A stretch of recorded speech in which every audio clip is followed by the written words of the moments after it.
Hello guys, I'm Ivan, and today we want to continue to talking about max question.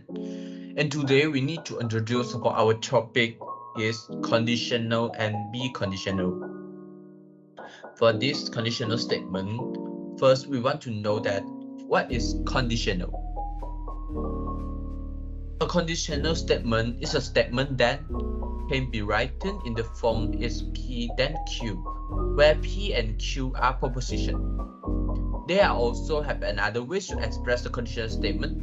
For the every time that we know that we use for a lot is for the first one is P implies Q, and also if P Q, P only if Q, P is subsistent for Q, Q whenever P, Q is necessary for P, Q follows from P, and that is also the true tables.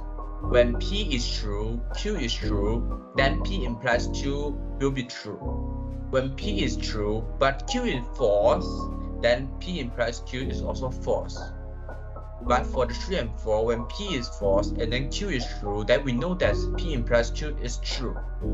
But if P is false and Q is also false, then we know that P implies Q is also true. Why is like that? Never mind, later we will discuss for them. Now we will discuss for other thing is variation on conditional statements. We know that they got three is the converse station, inverse station, and contrapositive statements. And the converse for P implies Q is Q implies P. And the inverse of P implies Q is not P implies not Q. And the contrapositive of P implies Q is not Q implies not P. From the truth table, we know that if just now we say that if P is true and Q is true, then P implies Q is always true. So for the converse and also inverse and also contrapositive, if they are true, they are also both the three is true. But if P is true, Q is false, P implies Q is just not we know that it's false. But the converse and the inverse, we know that they are also true also. But contrapositive is also false. For the P, if P is false and Q is true, we know that P implies Q is also true. But Q implies P and not P implies not Q is false. But not Q implies not P for the contrapositive statements, it is also true. And if P is false, Q is false, P implies Q is true. And Q implies P is true, also not P implies not Q, and not Q implies not P also true. From the truth table, you can know that for the converse and the inverse of P implies Q is Q implies P and not Q, P implies not Q. We know that they are all the same. And also we know that the contrapositive of P implies Q is not Q implies not P. For the truth table, we know that for that are true, false, true, true, and true, false, true, true. We know that they are also with the same one. For the next, maybe we have another example to talking about the conjunction statement. For the any one example is if it is raining, we will not play. So we let P be the proposition is it is raining, and Q be the proposition is we will not play. For the first one, then from through the truth table, we know that if it is raining, you will not play. So it is true. But for the question, we also cannot. It is true, right? For the second one, if it's raining, we will play. This is false. Because for the question, we know that if raining, because it is raining, so we cannot go out to play or what. And then you talk about if raining, then we play. This is not true, right? From the third one is it is not raining, we will not play. This is also true. And the fourth, if not raining, we will play is also true. Also, from the table, we not. If we have any explanation, is because it is not raining, then we can choose that we want to go out to play or not. Therefore, for 3 and 4, this is also correct. Maybe someone that cannot listen properly, never mind, we have another example to talking about that. If A is equal to 1, so A is a positive number. So we let P be the proposition is A is equal to 1, and Q be the proposition is A is a positive number. For the first one, we know that if a is equal to 1, so a is a positive number, so a must be true, right? If the second one, if a is equal to 1, a is not a positive number. They show that seems like a is equal to 0 or a is a negative number. But we know that a is equal to 1, but 1 is not 0. 1 is also not a negative number. So the second one, they are false.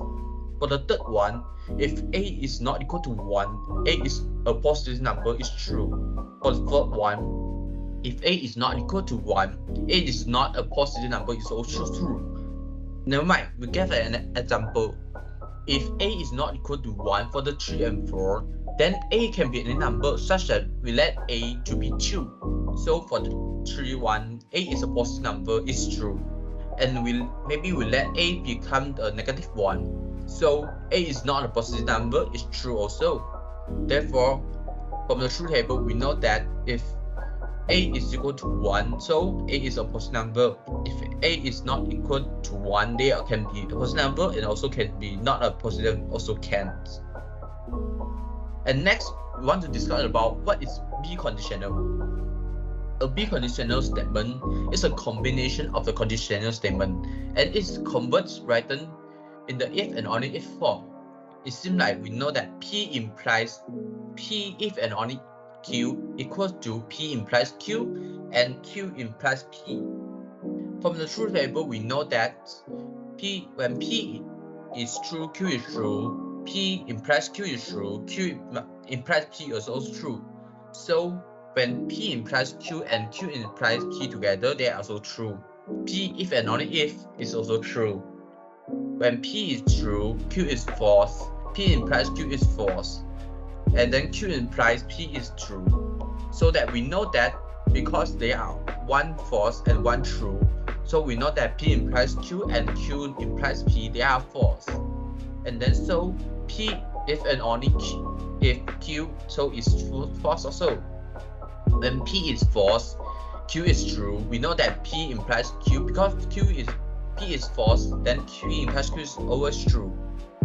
But for Q implies P, because Q is true, P and false, so we know that Q implies P is false. Therefore, because for one is true and one is false, we know that P implies Q and Q implies P is false. So P if Q, they are also false true. If P is false and then Q is false, we know that P implies Q is true when P is always false. And then Q implies P is true also because Q is always true, always false. So we know that Q implies P is true. Therefore, we know that P implies Q and Q implies P, they are always true because P implies Q and Q implies P is true. Therefore, for their N is always true. So P if and only if Q is always true also. So we know that P if and only if Q and P implies Q and Q implies P is true. For the next, we have any example to talking about that. For the number, question is, a number is divided by 2 if and only if a number is even. So we let the P be the proposition is a number is divided by 2, and then Q is a proposition is be a number is even. So for the question, we know that for the first one, a number is divided by 2, so a number is even. This is true, right? For the true table, that also can know this is true.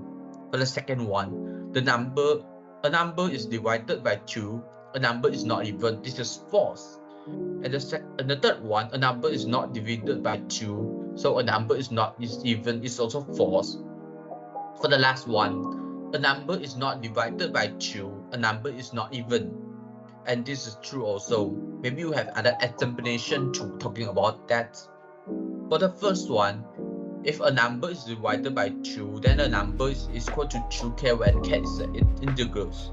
Therefore, the number is true because they are evens. If the number is not divided by 2, then the number is not equal to 2k plus 1. And then when k is integers. If a number is even, then the number is equal to 2l when l is integers. And the number is not even, then the number is equal to 2l plus 1 where l is integers. So we know that for the second one, a number is divided by 2, a number is not even. So we know that this is false because if a number is divided by 2, the number is equal to 2k. But a number is not even, their number is equal to 2l plus 1. Because since that l and k is all integers, they also multiple by 2, then the number must be even number. Therefore, they cannot be equal. They are not equal to both ourselves. For the third one also, a number is not divided by 2, so a number is even. This is also false. Because a number is not divided by 2, the number is equal to 2k plus 1. And a number is even, they are equal to 2l. Because 2k plus 1 and not equal to 2l, therefore they are also false.